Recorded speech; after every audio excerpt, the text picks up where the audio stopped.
Welcome to Revival Central. Here we see the website on the front end, but let us just have a peek at the back end.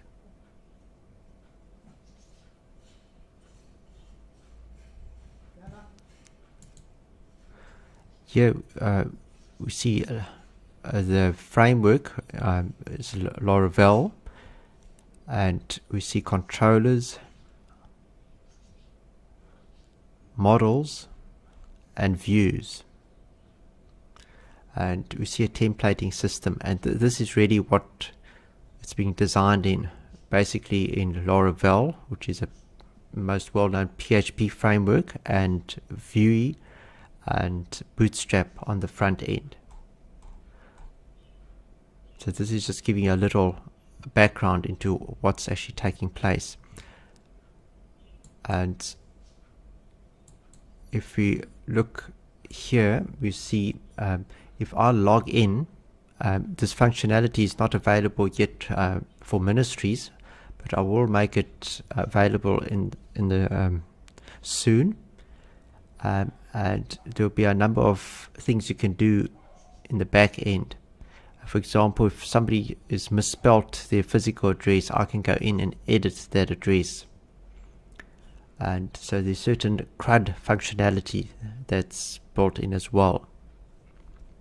So I can create, edit, update, and delete. I can make changes to ministries, and I'm working on posts and other areas as well, and resources which will be made available on this website.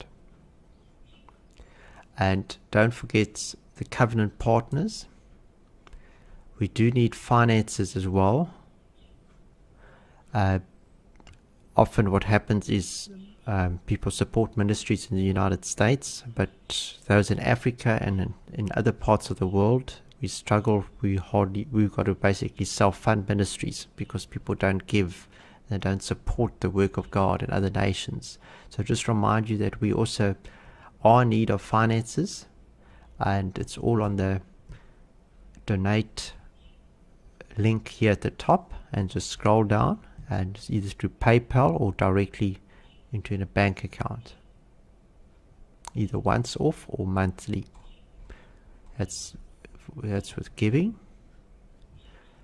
And also, if you haven't noticed that on this front page, I also just add to the playlists, to my YouTube playlists. If I find something that's prophetically significant, I just add it to the playlists, and here you see these videos change almost every few days. So be on the lookout for this, for videos of prophetic, important prophetic words or something that's of significance. I'll put this and update it on the home page, and that just basically comes from YouTube. And of note, there's an article on Z3 News. When you see this, it has begun. This is speaking of the great shaking. I've been speaking many years and saying that there's a great shaking coming. In fact, there were quite a few years, this was about 10, I think 15 years ago, a long time ago, I spent much time in the book of Haggai, and the Lord revealed to me a lot from the book of Haggai of this time that's coming ahead of the great shaking. The end times began in 2008, but the great shaking has only started now. And we need to have perspective here. There are some in the body of Christ who are saying that there's no rapture. They're saying that Christians will go through the tribulation, the great tribulation. It's the final 3.5 years until the second coming. There are others that are saying that the rapture is imminent and it's coming very soon. But what I've sense in what God has been telling me over the years is that there is a great shaking. This is not the great tribulation. It's not the tribulation. It comes before the tribulation, called the great shaking. and the church goes through the great shaking, but not through the tribulation. In other words, after the great shaking comes the rapture, then the tribulation.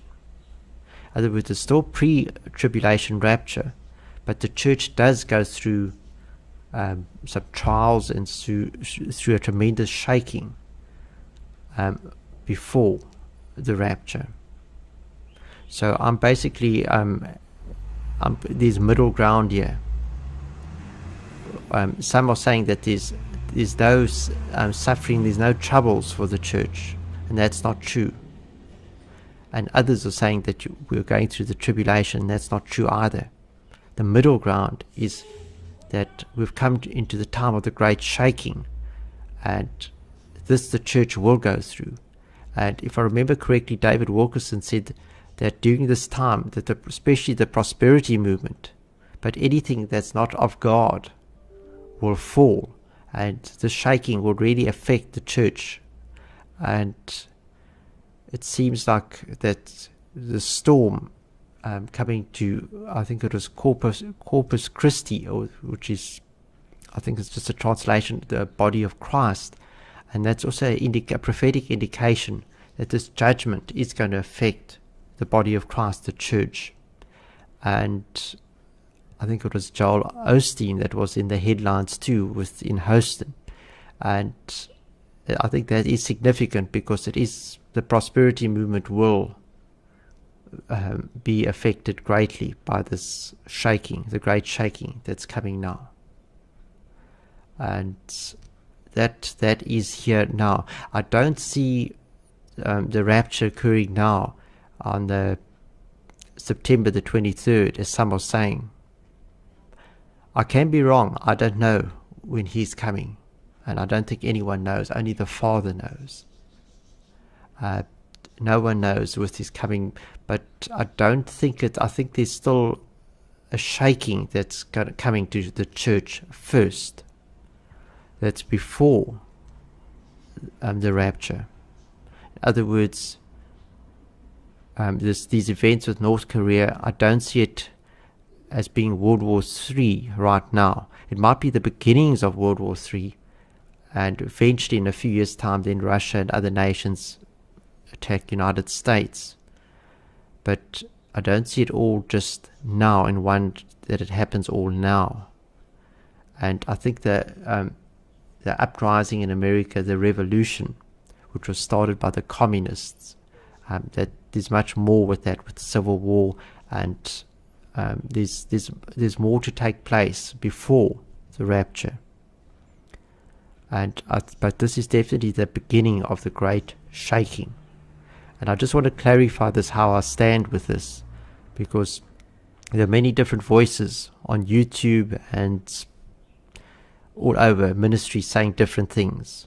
And I just want to clarify what I've sensed that God is saying with this, about that there is a pre-trib rapture. The Lord is coming for his people before the tribulation. We will escape what is to come. And if we look at the scriptures, there are many, many scriptures with that. For example, in Luke chapter 21, verse 34, it says, "But take heed to yourselves, lest your hearts be weighed down with carousing, drunkenness, and the cares of this life, and that day come on you unexpectedly, the day of the Lord.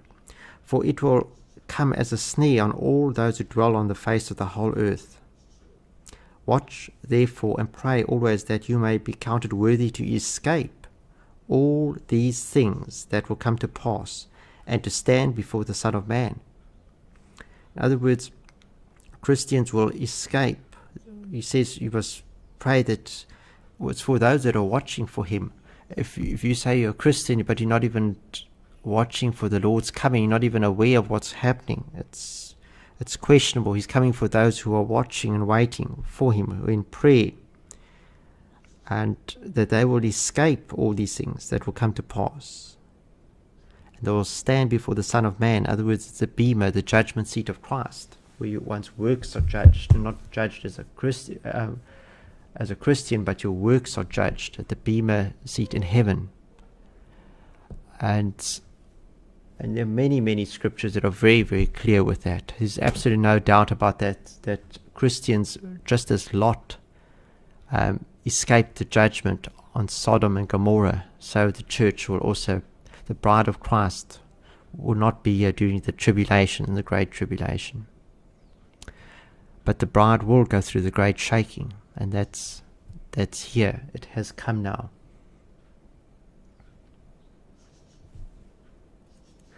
And one thing I also want to just mention with the end times too is, if we go to Matthew, I'm just going a little back here. I think it's Matthew chapter 16. It just says here right in the beginning, it says, "Then the Pharisees and Sadducees came and tested him, asking that he would show them a sign from heaven. He answered and said to them, When it is evening, you say it will be fair weather, for the sky is red.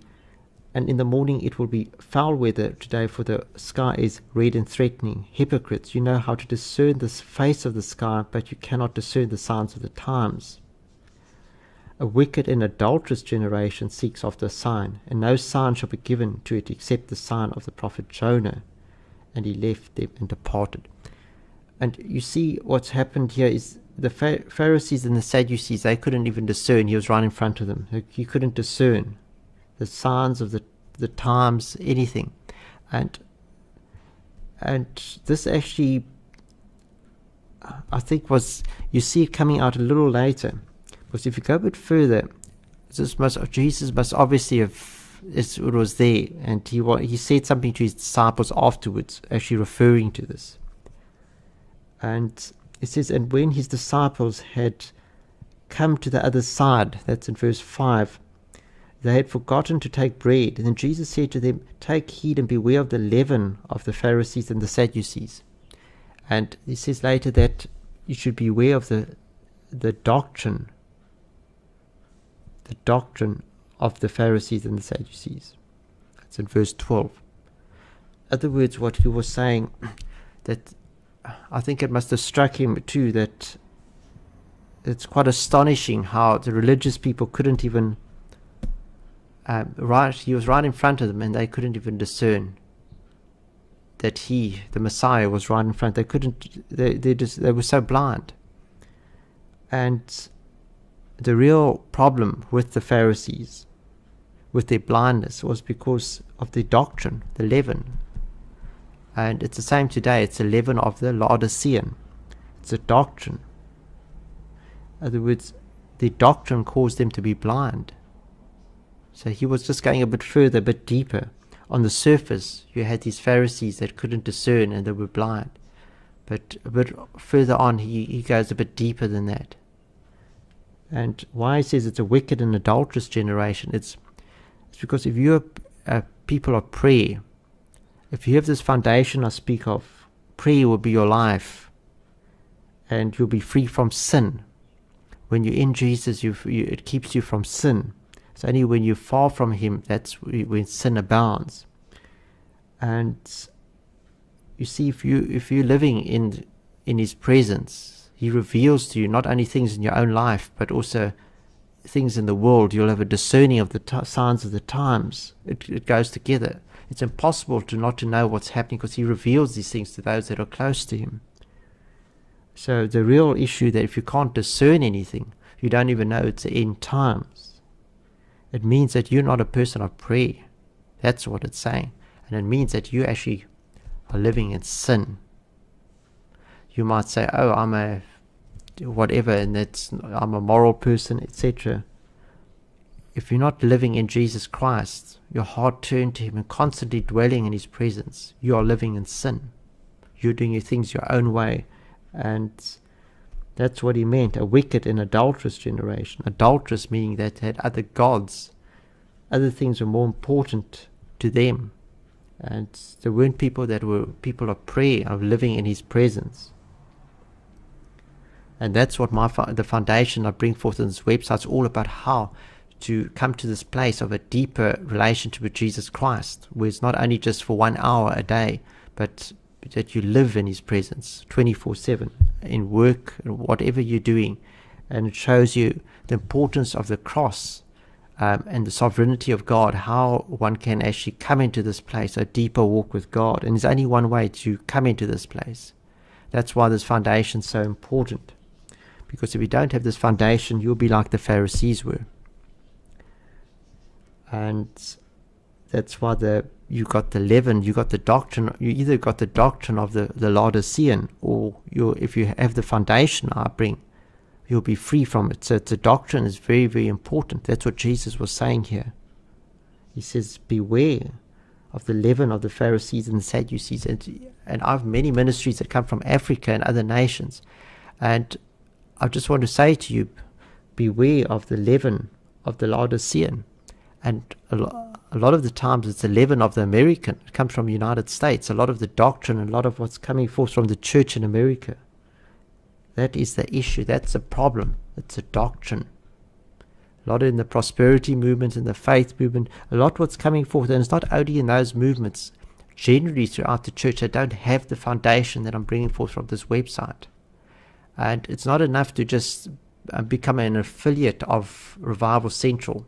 Over 1,300 ministries, churches, from apostles, prophets, pastors, reverends, from every nation have affiliated to this ministry.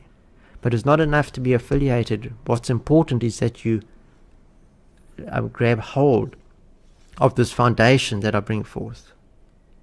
That you have new wineskins, able to contain the new wine. That's what's important.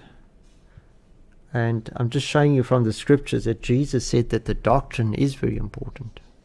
And it's not about a head knowledge. It's not about just a knowledge of a Bible school, just going through Bible school and having knowledge. Not at all. You're missing it. You're missing the boat. This foundation's not about going through a course and having that kind of knowledge. It's more a devotional foundation in Jesus Christ. It's very, very different. It's not of the intellect. It's becoming spiritual. And this is very, very important. And that's what I want to bring across to you today, is some of these things concerning the end times, where we are, what's important. And I don't think that we'll go to be with the Lord on the 23rd of September. It is an important sign in the heavens, and there are definitely things happening amongst the nations in Israel and Jerusalem. But I think there's still a little time still ahead of us. And I see that there is a revival to take place. And as the shaking comes, the move of God comes. It doesn't come before, it hasn't come before, but as the great shaking comes, so this final move of God comes. That's what Haggai says in the book of Haggai. It comes forth very clearly. So I'm expecting a move of God that's coming, but it comes with this foundation. It's not apart from this foundation. And it's more turning back to God. Not so much a revival as one would think. It's not people jumping up and down and that kind of revival. It's more people coming back to a true relationship with Jesus Christ. There will be miracles, there will be the supernatural, but the emphasis is about coming back to Jesus Christ, and it's tied with this doctrine, with this foundation which I bring in Revival Central. So take heed. It's not enough to just be an affiliate. You need to have this foundation. It needs to be the most important thing in your life, in your ministry. And for those out there that would like to be part of this ministry and be part of the final harvest and to share and be part of this, even in a financial sense, you can go to donation and give a gift to God with this ministry. This allows me to spend more time with the ministry. Otherwise, I've got to spend time in work and secular things and development and doing other things with finances, where you actually give into the ministry. You can spend more time and you get much more from the ministry. So consider with this, the greatest harvest in the history of the church that's coming now. This is the greatest time in the history of the church. and you can be part of it. You can be part in prayer, with intercession, but also even financially. So consider giving to this ministry. It's just there's, if you go to the covenant partners, there's a link right at the top, says donate, and you scroll a bit down, there's options here with PayPal, either just once or give monthly, or there's also bank details as well, and there's a SWIFT code, etc. That's all in there. So just consider us with your giving. And this God bless. This is Derek from Revival Central, East London, South Africa.